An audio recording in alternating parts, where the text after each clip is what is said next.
Welcome to ninth standard. Good morning, dear students. Today we shall learn a lesson in civics, forms of government and democracy. First of all, students, can you say what is the meaning of government? It is a form or system of rule by which a state community is governed.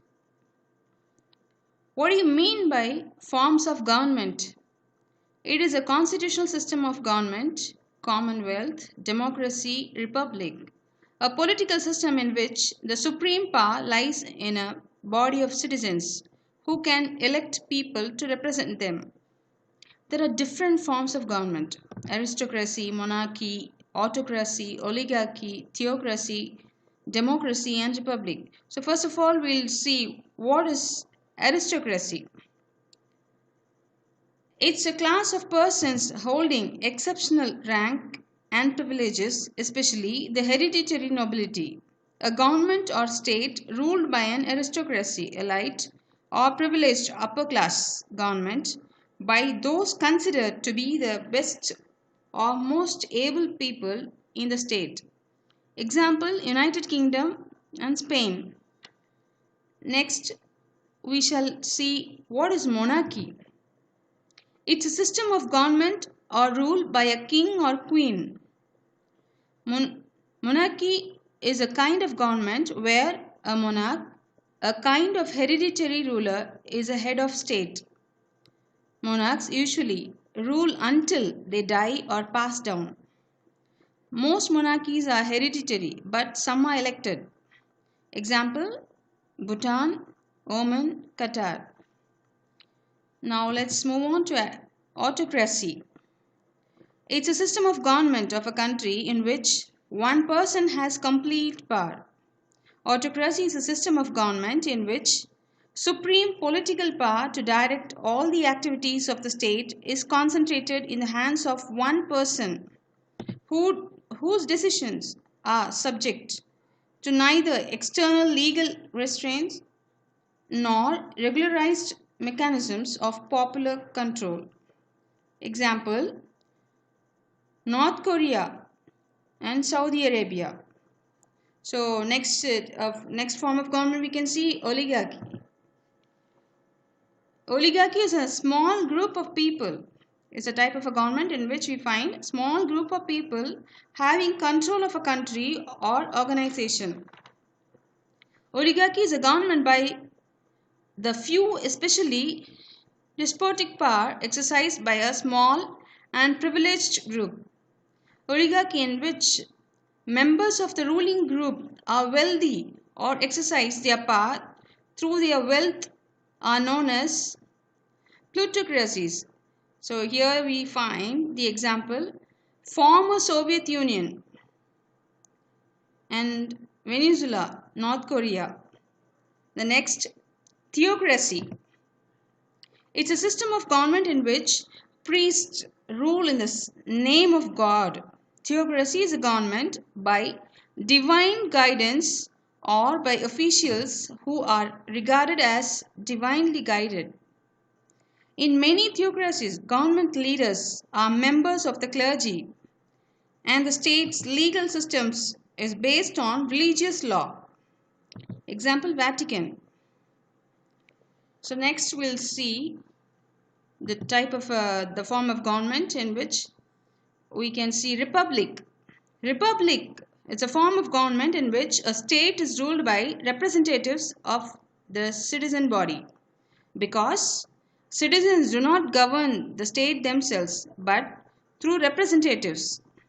Republics may be distinguished from direct democracy. So example: Australia. So next we'll move on to democracy. It is a system in which the government of a country is elected by the people. In democracy, the people have authority to choose their governing legislation. So now let's learn more about democracy, which is followed in our country, India. Democracy is a government by the people, a form of government in which the supreme power is vested in the people and exercised directly by them or by their elected agents under the free electoral system. So what is democracy? So we'll see. Democracy is a form of government that allows people to choose their rulers. Only leaders elected by people should rule the country. People have the freedom to express views, freedom to organize, and freedom to protest. And we also see democracy is a system of government in which the supreme power is vested in the people of a country, and people elect their representatives either directly or indirectly through fair and free elections. And also we see the term democracy is derived from two Greek words, demos, meaning people, and kratia, meaning power. Thus, literally democracy means the power of the people. So Mahatma Gandhi has said, true democracy cannot be worked by 20 men sitting at the center. It has to be worked from below by the people of every village. So the same way you can see Abraham Lincoln, one of the presidents of USA, he has defined democracy as a government of the people, by the people, and for the people. So let's now learn about the salient features of democracy. So popular sovereignty. This means that the people of the country can exercise their power in electing their representatives. Political equality. All the citizens, irrespective of their religion, caste, creed, race, or sex, get to enjoy equal law and rights. Our democracy is federal in nature. So we'll see the evolution of democracy. The concepts of democracy and constitution as a form of government originated in ancient Athens circa 508 BC. In ancient Greece, where there were many city-states with different forms of government, democracy was contrasted with governance by elites, by one person. So, it's been said, Chanakya's Arthashastra tells us that in ancient India, an autonomous village community was a basic unit of the local government during the later Chola period, ancient Tamil Nadu.